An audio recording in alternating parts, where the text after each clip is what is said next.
आज के प्रोग्राम में आगे बढ़ने से पहले एक खबर के बारे में आपको बता रहा हूं। आगे इसको विस्तार से डिटेल से दिखाऊंगा। मुंबई में 25 सितंबर की रात को लालबाग के राजा के दर्शन के लिए आई एक लड़की की महिला पुलिस कर्मियों ने जमकर पिटाई कर दी।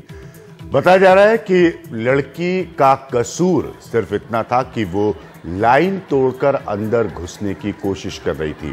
पिटाई के साथ साथ पुलिस वालों ने महिला से 1200 रुपए का जुर्माना भी वसूला। महिला पुलिस का यह रवैया माफ करेगा, महिला पुलिस का यह रवैया सीसीटीवी कैमरे में कैद हो गया, जिसके बाद सूबे के मुख्यमंत्री देवेंद्र फडणवीस ने प्रशासन से जवाब तलब किया है। इस मामले में मुख्यमंत्री के दखल के बाद डीसीपी अशोक दूधे को जांच सौंपी गई है, जो 2 दिन में अपनी रिपोर्ट देंगे। आप ये घटना देख सकते हैं। इसके बारे में हम और डिटेल से बात करेंगे कुछ देर में इसी प्रोग्राम में न्यूज पॉइंट में। और अब सारा मसला जिसे बीजेपी बना रही है और कांग्रेस उस पर रिएक्ट कर रही है, वो राहुल गांधी को लेकर। तो राहुल गांधी को लेकर एक बार फिर बीजेपी निशाना साध रही है। कांग्रेस उससे भी ज्यादा आक्रामक तरीके से रिएक्ट कर रही है। पूरी तन्मयता से सम्मेलन में हिस्सा लेते राहुल गांधी की ये फोटो उनके कार्यालय ने ट्विटर पर जारी की है। ट्वीट में कहा गया है कि विश्व अर्थव्यवस्था और तकनीक की विध्वंसक क्षमता विषय पर एस्पेन में सम्मेलन में हिस्सा लेते हुए। यह जगह अमेरिका के कोलोराडो में है, जो बर्फ के खेलों के लिए मशहूर है। मौसम ठंडा है, इसीलिए राहुल जैकेट पहने दिख रहे हैं। ये तस्वीर आने के बाद कांग्रेस ने भी चुप्पी तोड़ी और राहुल का पता पूछने और उनके अमेरिका में होने के दावों पर सवाल उठाने के लिए बीजेपी को घेरा। देश की जनता का ध्यान बटाने के लिए वो समय समय पे झूठ बोलते हैं और गुमराह करते हैं, और राहुल गांधी जी पे झूठ बोलना उनका प्रिय विषय है। राहुल के साथ कांग्रेस नेता मिलिंद देवड़ा भी हैं। देवड़ा ने भी राहुल की 2 तस्वीरें जारी की हैं। इनमें वो आइसलैंड के राष्ट्रपति और ब्रिटेन के नेता डेविड मिलीबैंड के साथ दिख रहे हैं।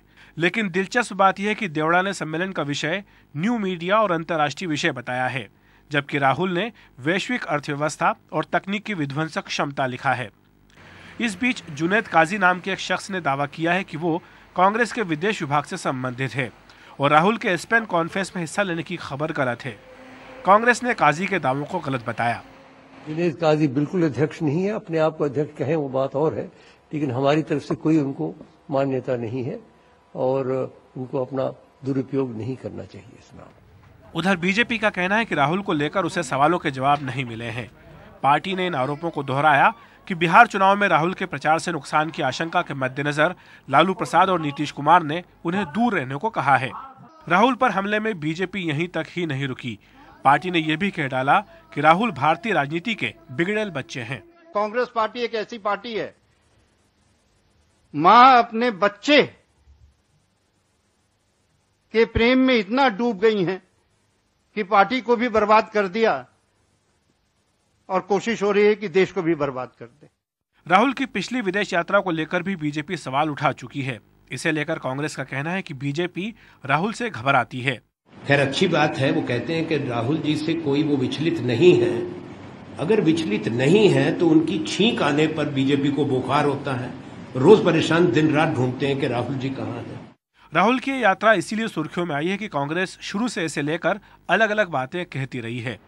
राहुल गांधी जब पिछली बार 56 दिन की यात्रा से वापस आए थे तो वो पूरी तरह से बदल गए थे। उनके तेवर तीखे हो गए थे। उन्होंने मोदी सरकार पर एक के बाद एक तीखे हमले किए थे। संसद ठप हो गई थी। अब उनकी अमेरिका यात्रा क्या गुल खिलाती है, ये जानने के लिए शायद बिहार चुनाव के नतीजों का इंतजार करना होगा। दिल्ली में कैमरामैन शशिकांत के साथ अखिलेश शर्मा, एनडीटीवी इंडिया। और 28 सितंबर धोती और सूट वाले बयान से सलवटे 17वीं बार निकालकर युवराज भी लौट चुके हैं। बुजुर्ग पार्टी के जवान मिस्टर इंडिया हमेशा की तरह इस बार भी ऐन वक्त अचानक बिना कोई सुराग छोड़े मौके से गायब हैं। ये पांचजन्य लिख रहा है, चुटकियां लेने वाले इस मैदान में मुकाबले से पहले उठती धूल से पैदा हुई थकन बता रहे हैं तो सफाई देने वाले किसी अज्ञात अंतर्राष्ट्रीय मंथन का मुहूर्त। वजह जो सिर्फ 41 सीटों पर दावेदारी के साथ देश की सबसे पुरानी पार्टी ऐतिहासिक शर्मिंदगी के साथ मझधार में भी नहीं, किनारे के किनारे पर ही है। खेवैया नाव और छोड़ निकल गया है सदा की तरह, बूढ़े कंधों पर ही कुनबा पार्टी की डोली ढोने की जिम्मेदारी का है।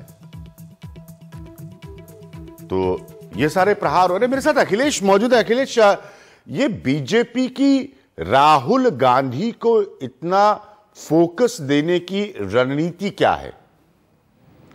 मुझे लगता है अभिज्ञान, बीजेपी को ये लगता है कि जितना राहुल गांधी सामने आएंगे उतना ही बीजेपी को फायदा होगा। ये कम से कम बीजेपी के अंदर एक बड़े वर्ग की धारणा बन गई है। पार्टी को ये लगता है कि चाहे राहुल गांधी के आक्रामक तेवर दिखाई दिए हों, सूट बूट की सरकार को लेकर के जब भी राहुल गांधी ने सरकार पर हमला किया उसको लेकर के भी सरकार बचाव की मुद्रा में आई, पार्टी को बचाव की मुद्रा में आना पड़ा।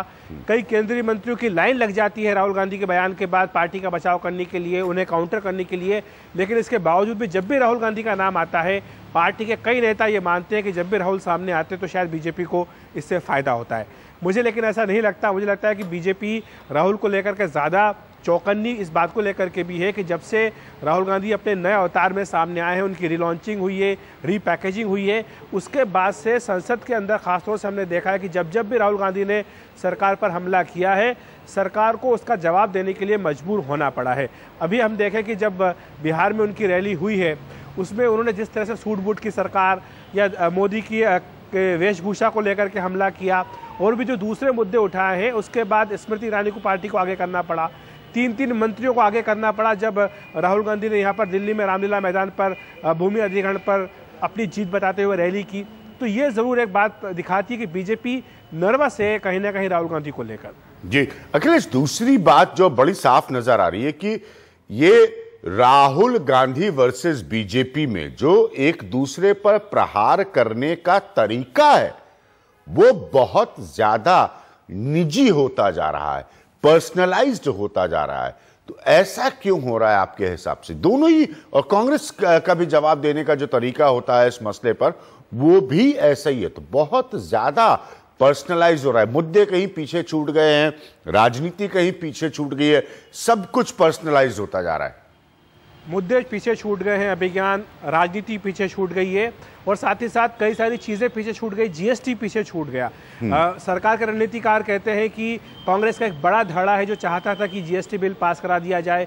सरकार अपनी ओर से ये मन भी बना चुकी थी कि एक विशेष सत्र बुला लिया जाए, लेकिन राहुल गांधी अड़ गए। उनका ये साफ तौर पर कहना है कि इस सरकार को, इस प्रधानमंत्री को किसी भी सूरत में हमें सहयोग नहीं देना है अगले 5 साल तक। तो यही वजह है कि ये जो रिश्ते हैं दिन ब दिन बदतर होते जा रहे हैं। आप बिल्कुल सही कह रहे हैं कि जो बिल्कुल पर्सनलाइज होता जा रहा है, इतने ज़्यादा व्यक्तिगत हमले हो रहे हैं। जो बात प्रधानमंत्री नरेंद्र मोदी की मां से शुरू हुई है और जिसको हमने पढ़नी थी, आज यहाँ देखिए कि एमजे अकबर राहुल गांधी को बिगड़ल बच्चा बोल रहे हैं। तो ये जो मुझे लगता है कि पर्सनल लड़ाई जो है ये ज़्यादा से ज़्यादा बदतर आने वाले दिनों में होती जाएगी, खासतौर से तब जबकि बिहार के चुनाव गर्मी पकड़ेंगे। जी अखिलेश, एक और आखिरी बात, जिसे मैं अभी पांचजन ने जो लिखा है उसको भी कोट कर रहा था, तो आपको लगता है कि कहीं पर, क्योंकि अब बिहार का एक इतना बड़ा चुनाव है, वहां पर एक गठबंधन जो है वो वोट इस बात के लिए मांग रहा है कि हम बिहार का विकास कर देंगे, एक गठबंधन इस बात के लिए वोट मांग रहा है कि हम सही हैं, हमको आप वोट दीजिए, इन सब में कांग्रेस कहीं पर नजर नहीं आ रही है। कांग्रेस या पॉलिसी के कोई कॉल कहीं पर नजर नहीं आ रहा है। क्या बीजेपी जो है इस तरह की बातें करके अपना नुकसान तो नहीं कर रही है? क्योंकि कांग्रेस की जमीनी हकीकत आज बहुत कमजोर है, पावर में बीजेपी है, तो लोग क्या बीजेपी के बारे में नहीं सोचना शुरू करेंगे कि ये कहते तो विकास की बात है लेकिन पॉलिटिक्स जो है ये पर्सनल अटैक की कर रहे हैं? बीजेपी अध्यक्ष अमित शाह ये कह रहे हैं कि उनका एक ही लक्ष्य, वो है कांग्रेस मुक्त भारत। मुझे लगता है कि उसी दिशा में पार्टी आगे कदम बढ़ा रही है। बिहार में उनका ये कहना है कि चाहे कांग्रेस पार्टी 41 सीटों पर लड़ रही हो, लेकिन जिस तरह से राहुल गांधी की रैली में नीतीश कुमार, लालू प्रसाद दोनों ने हिस्सा लेने से मना कर दिया और जूनियर जो दूसरी पंक्ति के नेता है उनको राहुल गांधी के साथ भेजा गया, इससे बिल्कुल साफ दिख रहा है कि किस तरह से बिहार में कांग्रेस पार्टी, जो कि देश की सबसे पुरानी पार्टी है, वो कितने नीचे पायदान पर पहुंच चुकी है। दूसरी बात ये भी है बीजेपी के लिए, बीजेपी ये मानकर के चल रही है कि कांग्रेस दिन ब दिन कमजोर इस लिहाज से भी हो रही है कि राहुल गांधी जिस तरह से आगे आ रहे हैं उन्हें पार्टी के भीतर से पुराने खेमे की ओर से लगातार चुनौती मिल रही है। संजय निरुपम का जो बयान आया वो आपको अभी ध्यान होगा किस तरह से उन्होंने कहा है कि एक बड़ा तबका पार्टी के बुजुर्ग नेताओं का है जो नए लोगों को काम नहीं करने दे रहा है। चाहे पंजाब हो, चाहे असम हो, महाराष्ट्र हो या दूसरे राज्य हो, एक के बाद एक पार्टी के भीतर असंतोष की जो खबरें आ रही हैं उसको लेकर के बीजेपी आशान्वित है। पार्टी को लग रहा है कि आने वाले वक्त में कांग्रेस के भीतर जो तकरार है और ये जो टकराव है ये और बढ़ेगा और साथ ही कांग्रेस लगातार कमजोर होती जाएगी। जी, अखिलेश, हमसे बात करने के लिए बहुत बहुत शुक्रिया। इसमें कोई दो राय नहीं है कि जो ये बीजेपी वर्सेस राहुल गांधी है, ये बात, ये लड़ाई बहुत ज्यादा, इसका जो स्तर है बहुत निजी बन गया है, पर्सनलाइज है, एक दूसरे पर प्रहार हो रहा है, नीतियों पॉलिसी की कोई बात नहीं हो रही थी। ये बड़ा, मेरे हिसाब से बड़ी अजीब स्थिति है, क्योंकि दो प्रमुख राष्ट्रीय पार्टियों की सियासी जंग इस स्तर पर उतर जाए, ये डेमोक्रेसी के लिए, क्योंकि एक विपक्ष का होना मेरे हिसाब से डेमोक्रेसी के लिए बहुत जरूरी है, ये अच्छी बात नहीं है, ये बहुत सर्वमान्य बात नहीं है। लेकिन फिर भी इसको मेरे कहने से तो कतई नहीं रोका जा सकता। ये लगातार जंग बनी हुई है और ये वैसी ही चली जा रही है।